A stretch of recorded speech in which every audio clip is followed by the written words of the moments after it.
If you really think about it, the NBA is kind of like the stock market, except instead of losing money, I lose my own sanity watching my favorite hometown team lose every single game and never become a successful team in my lifetime. But the point still stands. Just like stocks, these teams will go up and down throughout the season. Sometimes they're at the very top of the ladder and end up crashing down and go bankrupt, while other times some of the bottom feeders can have a crazy end of the season and spike up, make the playoffs, and even sometimes make the NBA finals. So basically what I'm getting at here is, in today's video, I'm going to give you guys my NBA financial advice. And what that means is we're going to be using this image right here as our quote-unquote stock market. All this image really is just like the projected over-under on wins for each team this season. And I'm going to tell you guys if I'm buying or selling. Now, I know that can kind of just make it sound like I'm telling you guys if I'm going to go over or under on their numbers,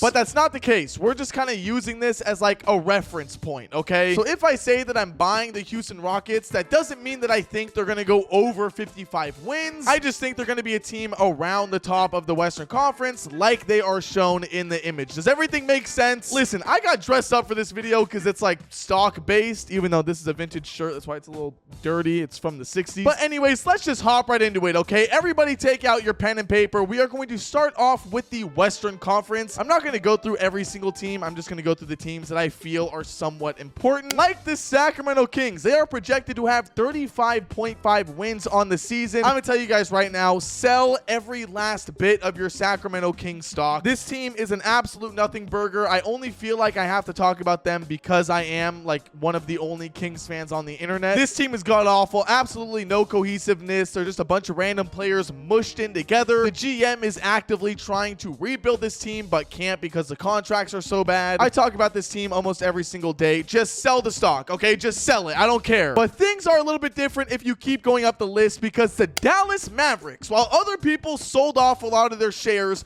once Luka Doncic got traded, a guy like me, I'm buying this stock. I know it might be crazy. AD can still get injured. They don't have Luka Doncic, like I mentioned. Kyrie isn't coming back till January. But a part of me feels like if we could buy on the low right now, with Cooper Flag being on the team, I think AD is going to have a healthy year. Kyrie is going to come back in January and give them that boost of energy that they need to finish out the season. If there is one stock advice that you take from this video, it's to buy on the Dallas Mavericks. Nico Harrison was a silent genius. I am not going to shut up about this. Moving forward, man, I didn't realize how many Western Conference teams I wanted to talk about in this video. Memphis Grizzlies are just like a quiet sell to me.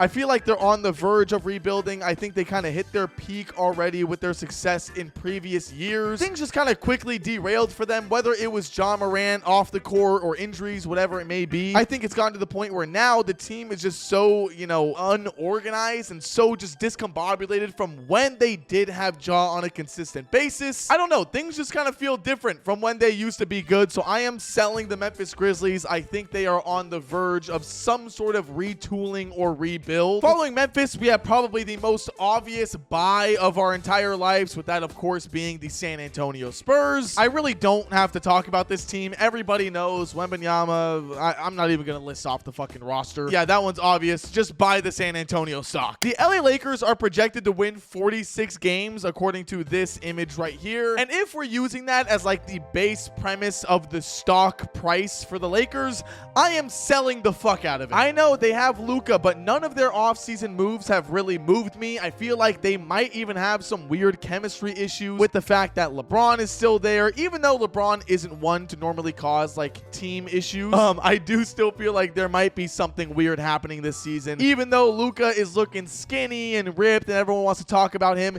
he is going to have a good season. For all I know, he might even fucking win MVP, but I don't feel like the team success is there yet. We've seen it with the Dallas Mavericks. He didn't become really successful with that team until they were able to properly build around him, something that I don't think the Lakers have done yet, mainly because they haven't had the time or resources to do so. So this season, I am going to be selling my Lakers stock. And then we start approaching the top of the top in the Western Conference. A lot of these teams have always kind of been projected projected to be this high. Maybe the Clippers are usually a little bit lower, but the one team that definitely stands out is the Houston Rockets. And just like most people, I am buying on the Houston Rockets. The KD edition is insane. I am a little bit sad that they lost Dylan Brooks because I do value him so much as a player, but I think them losing Jalen Green wasn't that big of a deal, especially when you get a scorer like KD in the building. This team is young for the most part, but it's still really fun. The one thing that does kind of scare me, and not that this matters for next season, is that they only have so much time left with KD. Like, if they have a really good next couple of years, you don't know how much Kevin Durant you have left before he retires. And then it's like, when he's gone,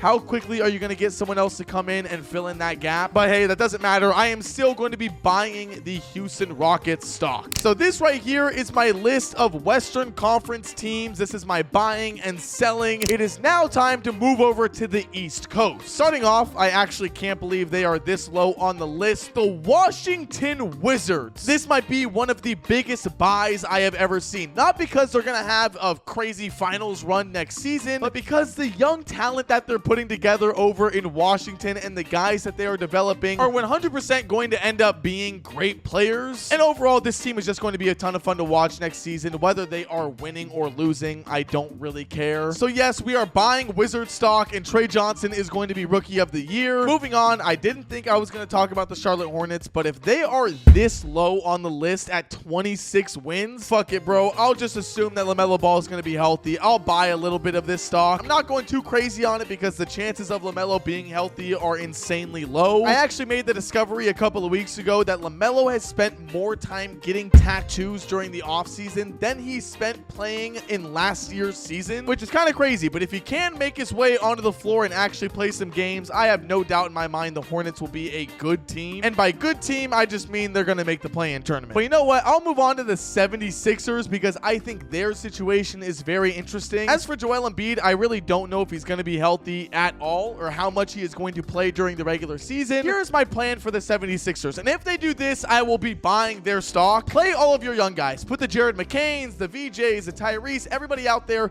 Put them out there. Let them play, get their points, do whatever, and sit Joel Embiid's ass on the bench for every single game. And then near the end of the season, when things start to get a little intense, when you start approaching that playoff territory, you unleash Joel Embiid. This is a guy where when healthy, he is literally the MVP of the league. So if he's dealing with injuries all throughout the season and he wears himself out before the playoffs like he does almost every single year, you will once again not make it to the conference finals. But with the Eastern Conference being so damn weak, everybody being injured, if you're the Sixers, you can play your damn G League roster out there for a majority of the season and still make the playoffs. So if they do that, if they play their young guys, bring Joel in near the end of the season and let him dominate the postseason, I am buying every single share of 76ers stock. The Celtics are definitely an interesting one. I don't know if I want to buy or sell them necessarily, but I am really excited to see what Jaylen Brown can do as like the #1 guy on a team. He might be like one of the least talked about finals MVPs that we have seen in recent times. So seeing what you can do as the actual #1 option will be very interesting. And honestly, every other team at the top of this Eastern Conference I want to talk about, so I'm just going to kind of run through it pretty quickly for you guys. The Milwaukee Bucks I am buying, and this might be a huge mistake as I fall victim to the Giannis team every single time. If he's fully healthy,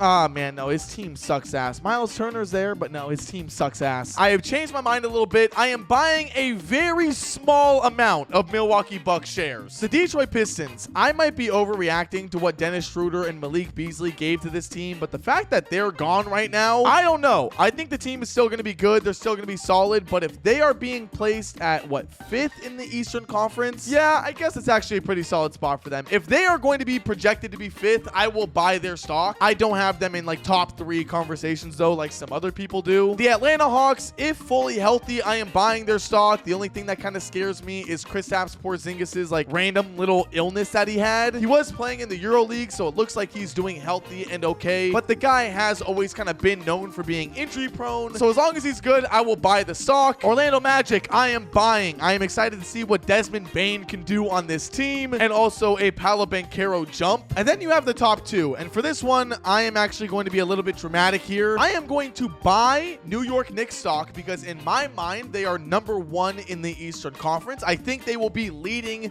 the conference, not only because of their additions and them kind of building out a little bit more of a bench, but also Mike Brown. I think it's going to be different, you know, not having Tibbs coaching this team. Mike will actually utilize the bench and, you know, just do it a better way. And the Cleveland Cavaliers, if they are set at 56 wins, I am going to be selling their stock only because I see them as a 2nd seed. And I know I said that the, you know, whole standings thing didn't matter, but I want to make the video dramatic. So I'm selling the Cavalier stock, baby. I don't care. That being said, this is my East Coast selections or stock picks, prices, buying, sellings, whatever. Hopefully you guys enjoyed this video. If you did, be sure to like and subscribe as it does help out the channel a ton. We just got done beating the Charlotte Hornets in subscriber count, so thank you guys so much for doing that. But now that we beat them, we are trying to take down the Washington Wizards. You guys know how much I love the Wizards, so it might be a little bit sad to beat them in subscribers, but I don't care. It has to be done. And also, don't forget to comment down below your guys' opinions on not only my rankings or my like stock selections, but your guys' as well. I read and respond to everybody, even if you guys don't think I do. And yeah, I want to hear what you guys have to say. Whether you agree or disagree with me, it is okay. That being said, I will see you guys all in the next one. Later.